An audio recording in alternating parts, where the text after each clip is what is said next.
What's up, guys? I'm the Wrestle Gamer. Welcome back to WrestleDOWN right here on WGS-TV. And tonight, we're going to be taking a look at SmackDown live for the week of September 10th, 2019. And one might say, the only WWE show where a baby got over on some WWE talent.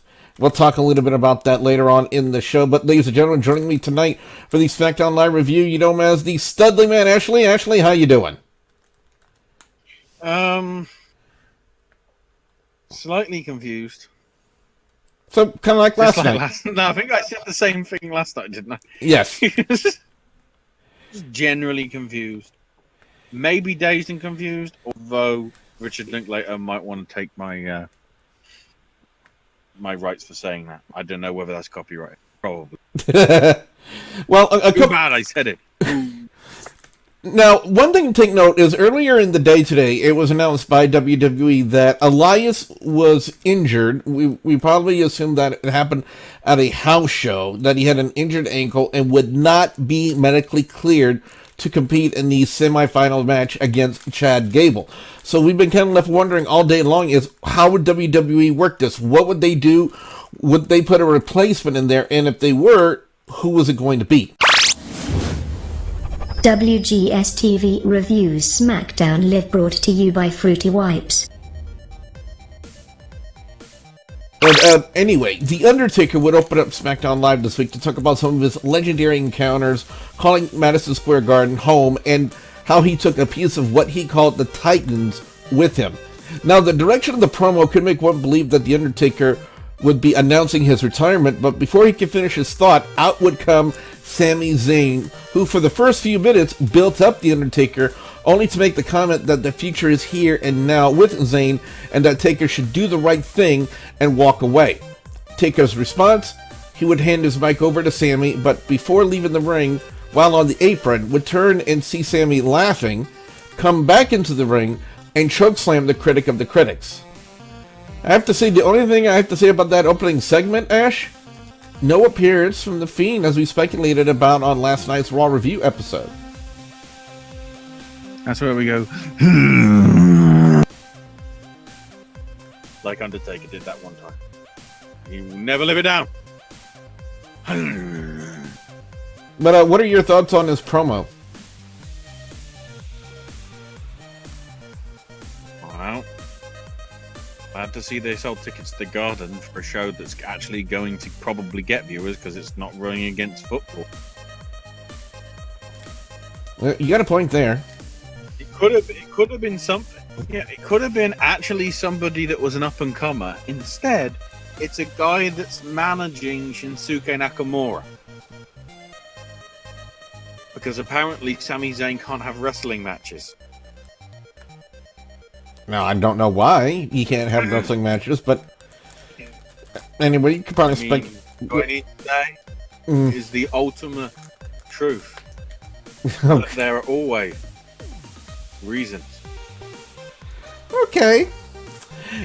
As Undertaker was making his exit on the stage, we cut to backstage to see Shane McMahon, who has like some sort of, I don't know if you noticed his eye. I think it was his right eye. But there was something going on, like he had a black eye or something. I don't know if you caught that or not. Did somebody punch him at jury duty? I don't know. But Shane Punched him at jury duty. Bastards. Shane called in Chad Gable to inform him about Elias' injury, but he was going to find him a replacement for his semifinals match later tonight. Go figure. No, get it right. Get it right. Gable was like, I'm getting a bye, and it's like, no. wow. This guy is going to the final, and he's being made to look like an idiot. Well done, Bischoff. Up next, it was The Miz taking on Andrade with Shinsuke Nakamura on commentary. But the key thing he did was he spoke only in Japanese for the entire duration of the match. So anything that was asked to him, he would respond in Japanese. So if anyone out there translated what he said, please tell us in the comments, please. I really would like to know what exactly he said. Did he curse somebody out in Japanese and nobody even caught it? I would love to know that. So if you guys out there who do know Japanese, please tell us, because we would like to know. Also, Ash, is it in bad taste to mention that Zelina Vega has a nice booty?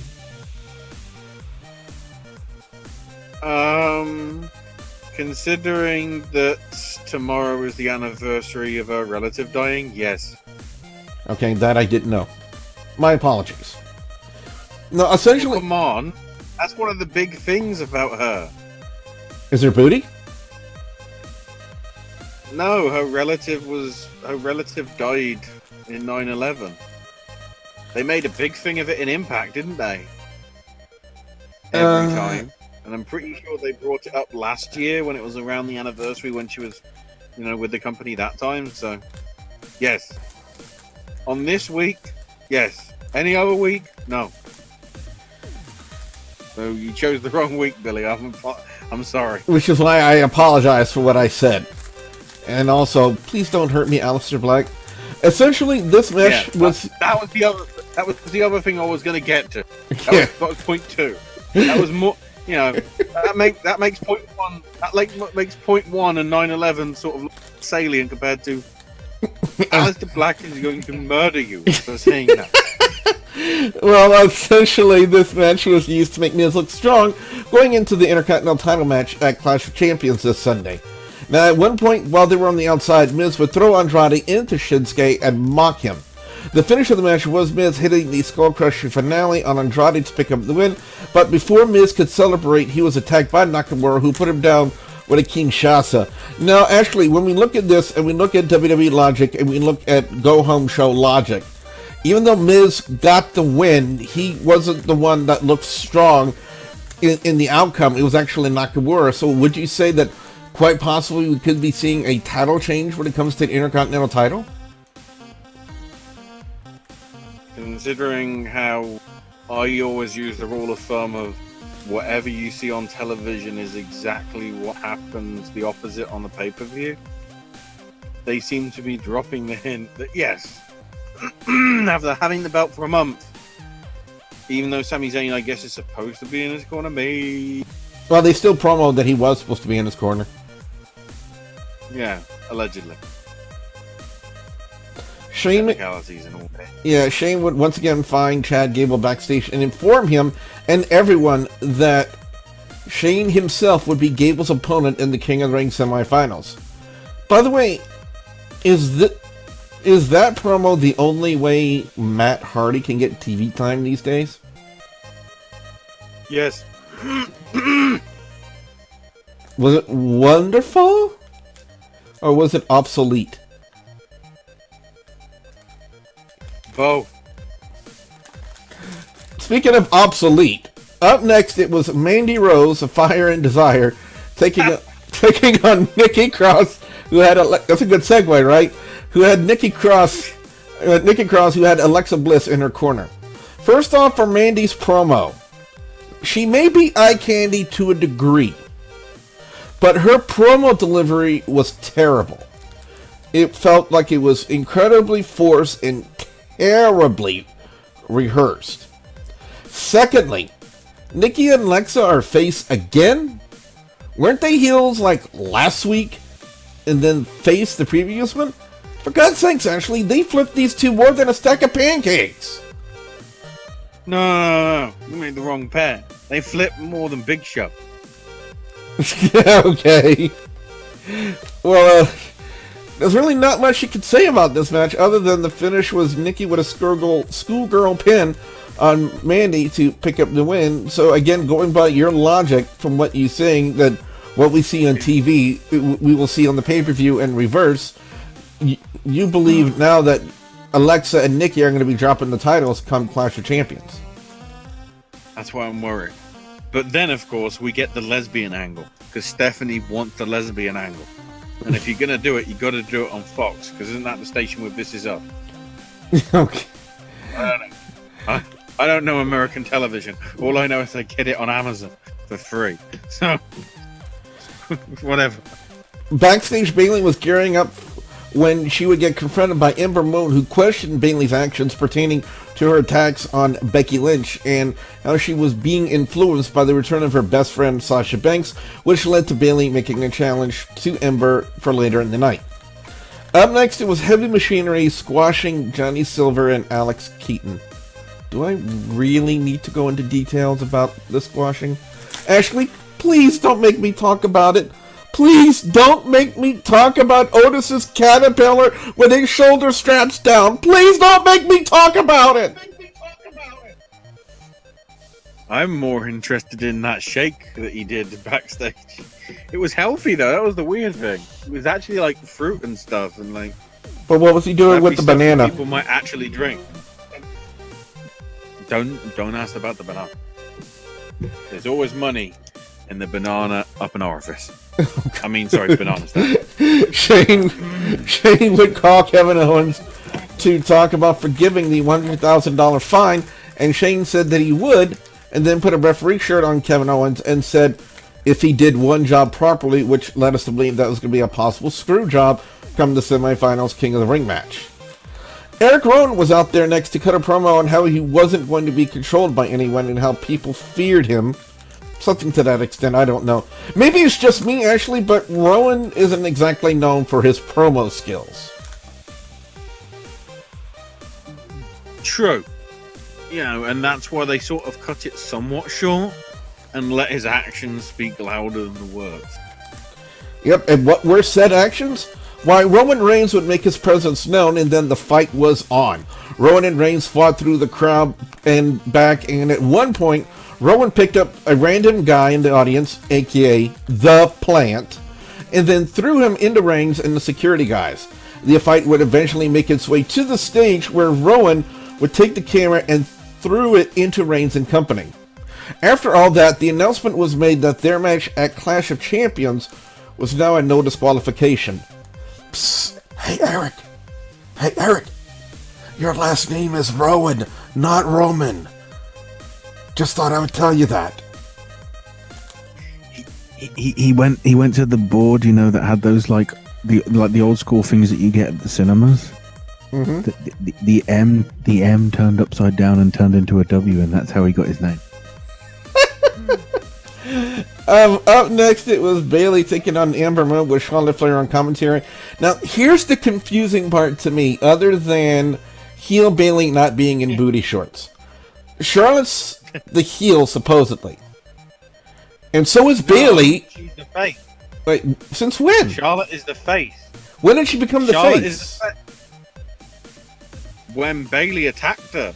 But everything that Charlotte's done, even since the attack and since Bayley turned heel, she's just been heel. So it's like, who's writing this? Which is why... For some reason I can't... Go ahead. I can't blame Kevin for this one because he doesn't write. He just cuts the... Oh, God, was it this match that had the cuts to the camera every quarter of a second? Yes. And it made me, like, Kevin. nauseous. Kevin, we get it. We don't need to have our heads banging like we're at a Nirvana concert in 1990. Thanks. The finish of the match with Bayley hitting the Bayley to belly on Ember to pick up the win. Up next, it was...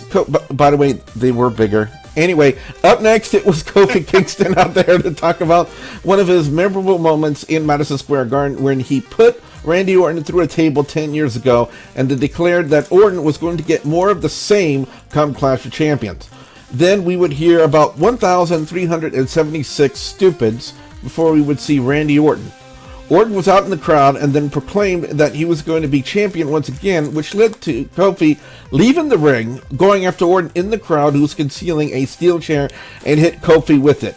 However, Kofi would turn things around, strike Orton with said chair, and just like they did 10 years ago in the Garden, minus one extra table that broke, Kofi would come off the bleachers onto Orton with a boom drop, putting him through a table. Actually, I think the only thing I can say about this is, I suppose WWE's trying to bring some relevancy to this championship match. Yeah, I guess. Do you think they did it? You know, we need to channel sort of 10 years ago. My worry is, on the reverse psychology, this in theory probably means that Orton's winning. on Sunday because, you know, as I say, the logic and whatever. And don't forget, guys and gals, we will have a breakdown and prediction show in just a couple of days right here on the channel. So again, you be sure you look for that as well. Finally, it was main event time. The semifinals match for the King of the Ring as Chad Gable took on Shane McMahon. And no, I'm not doing that best in the world bullshit intro with Kevin Owens as the reluctant special guest referee. Shane would try and do the best in the world. Just do it, but don't half-ass it because I'm going to do a joke. Ladies and gentlemen, the best in the world!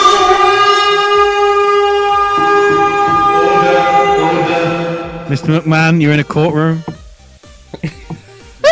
Can you stop your person? Can you stop your person introducing you like that? Thank you.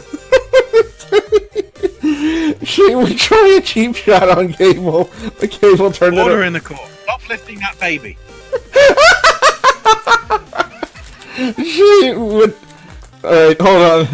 I lost my train of thought. Anyway, alright, here we go. Shane would try a cheap shot on Gable, but Gable turned it around into a rolling through German suplex for the bridge to get the win, or so we thought, as Shane, using his corporate powers once again in his favor, would then proclaim the match to be a 2 out of 3 falls match.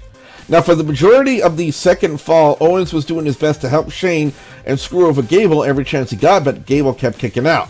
The ending came with Gable locking the ankle lock on Shane, forcing him to tap out.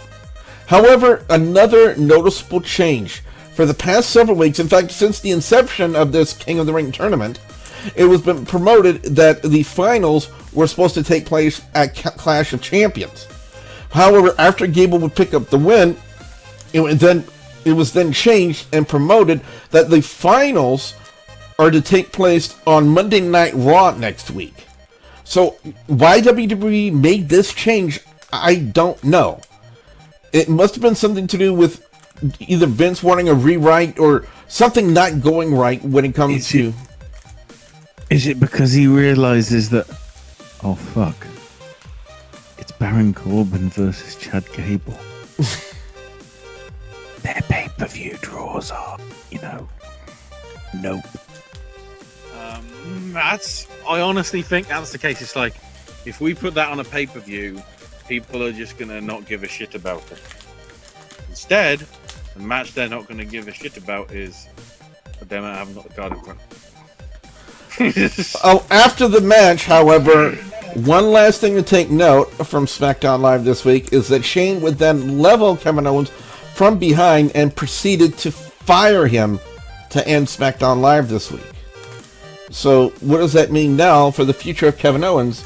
With that in mind, it's time to go to overall score and thoughts.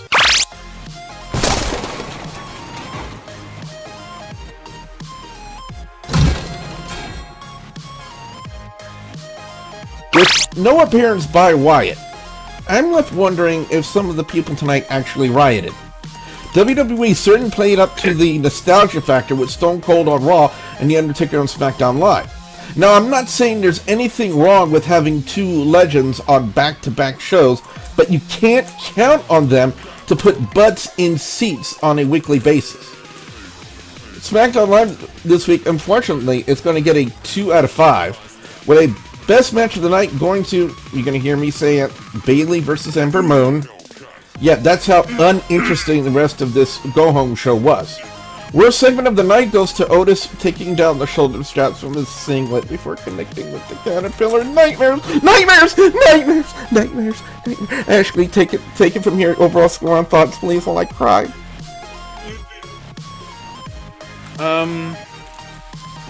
Probably agree with you in 2 out of 5. I think it wasn't as good as Raw last night, but again, it's a house show, so what do we expect? In all honesty, I'd probably say the actual best match was Miz versus Andrade. I think they had very good sort of chemistry. Shows you Andrade can practically anybody on that brand. Please get him into IC title contention again soon, please. I'm amazed you said, worst bit was that thing that you don't want to be mentioned. Because surely it was anything that involved Mandy Rose talking. Oh, God. The delivery is so stunted and feels like I am reading this from a script. Yeah. Cut to Billy jacking himself off because he's watching Otis getting his rocks off. What? Oh, sorry. God damn it! I did a Mandy Rose. I read it. I read the script. I read it wrong. Now, before we end the episode, 205 Live was also tonight, and there were a few noticeable things that I think you would want to talk about before we end the WrestleDOWN for tonight, Ash. Yes. The big thing was the whole idea was Jack Gallagher needed a partner to take on Tozawa and Kendrick. Rumors circulated that Backstage was Jordan Wild, the former HTH, and Kushida, the former Kushida. Kushida, the former Kushida. Because he could keep his name, unlike the rest of them.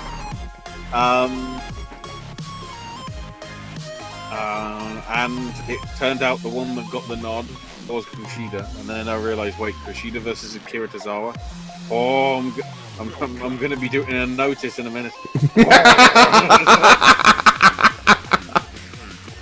And then the bad news, Nigel McGuinness is no longer on commentary because he's going to be full-time NXT now. But instead, the man, the legend, I always call him Brennan Williams because that's what he is like on Twitch and whatever. But instead, he's called Dio Madden. I don't know whether the Madden is a jab at Madden. I'm pretty sure Dio is a JoJo reference. I think he did one on the show because Dio. So I was automatically happy with all of that going down. Now for everyone who stuck with us throughout this entire duration of this review, if you heard at the start, we made reference to a baby. Ash, you want to tell them about it? So, it was going to be a tag match with Gulak and Nice versus I am laughing. I'll get to why I'm laughing. But it's not. Billy doesn't even know about it. So, versus Humberto and Lince Dorado because of both of them facing Drew in a triple threat on probably the kickoff show of Clash of Champions. But then Daivari came out of nowhere and it became a 3-on-2.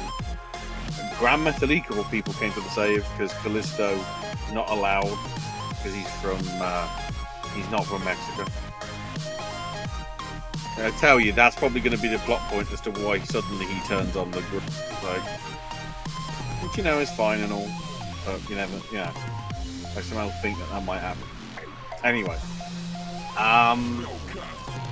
so they're having a very good 6-man tag, but MSG is bored. We saw it last night when they started doing the wave towards the end of the show. Didn't they do the wave for the 10-man tag? No. I think it started with Natalya and Lacey Evans.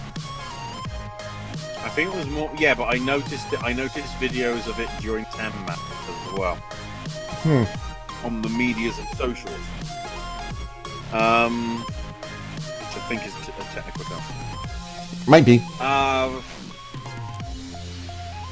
And then I hear these chants about like babies, and I'm like, what's going on? So of course, let's go back to the medias of social. There is some guy that is at on the start of the seats that go tiered up in the building. So he's not on the floor directly, but he's pretty much like the first few rows of those seats before you get to the floor seats. And this guy, I guess, is holding up his kid so the kid can see it and whatever, maybe. And people see it. And it's like, that's something we don't normally see. A baby being thrust up like that. Let's chant it and react to it. Which hijacked pretty much the entire match. And then, to mark this, because Gulak noticed and they were chanting about babies, once he was able to get a chance, he was in the ring with Grand Metalik, grabbed Grand Metalik, I guess calling an audible, or I never properly heard it, and he rocked him like a baby under the crowded standing ovation for in the ring. And then when he stopped, they turned their attention immediately back to the baby. I don't know what happened. There was all sorts of baby things. It was going on forever. Meanwhile, as I say, they were having a great 6-man. Didn't have any chance because of the fans being bored and exhausted because it's, basically 3 hours for them. Whether this will change, because whether 205 Live will switch to Fridays after SmackDown, once we get to the switch, which is what? Let's have a quick look. In October, I believe. 3 weeks. 3 weeks this Friday, because it's October before, isn't it? Mm-hmm. I think. October 4. That's when we'll be panicking, because it'll be like, we can't do anything Monday, Wednesday, or Friday. Nah. But yeah, there was a really nice spot when they did moonsaults off the top, which all three got kicked in the face by their opponent that was on the ground. And then as they were going to go for some sort of tackle, trio of super kicks from the faces. And this would be the bit where it'd be like standing ovation if it was anywhere. I say Ring of Honor, because, we've seen attendances for them, they haven't been great. But, even Ring of Honor would mark out. PWG would mark out. Everyone would mark out. Even Impact. Whether Steve Harvey's there or not, they would mark out. And, Survey said? 205 Live was just sort of like, Baby doing anything? Baby isn't doing anything. Oh wait, something happened in the ring. Oh, watch. Wait, something good happened. I can't be bothered to applaud because it probably happened ages ago. Which is a shame. This is a damn good thing. The really nice thing was Dorado got the pinfall on Gulak, which means Dorado isn't winning. My belief is probably Gulak will retain, and please let Kushida be next. For the love of God, please let Kushida be next. Also, can Dio not be so good at this job? Well, for once it was like, wait, there's a colour commentator that I actually like that isn't Nigel McGuinness? Right. Well, guys and gals, that's been our thoughts on not only SmackDown Live, but 205 Live as well. We want to know from you guys out there, the viewers and subscribers, your thoughts on SmackDown Live and 205 Live. What are your overall scores? What are your picks for best and worst match or segment of SmackDown Live and 205 Live? We definitely want to hear what you guys out there have to say. Be sure to put your comments in the comment section below. If you guys like this video, be sure you slam that like button like a champ. And if you guys want to see more of WrestleDOWN right here on the channel, you know the 2 ways you got to do it. You got to leg drop the subscribe button and hit that bell icon to turn on notifications, so that way you guys will never miss out on another video right here on my channel. So with my special thanks to the Studley Man Ashley, I'm your friendly neighborhood Wrestle Gamer, reminding all of you guys out there to just stay awesome.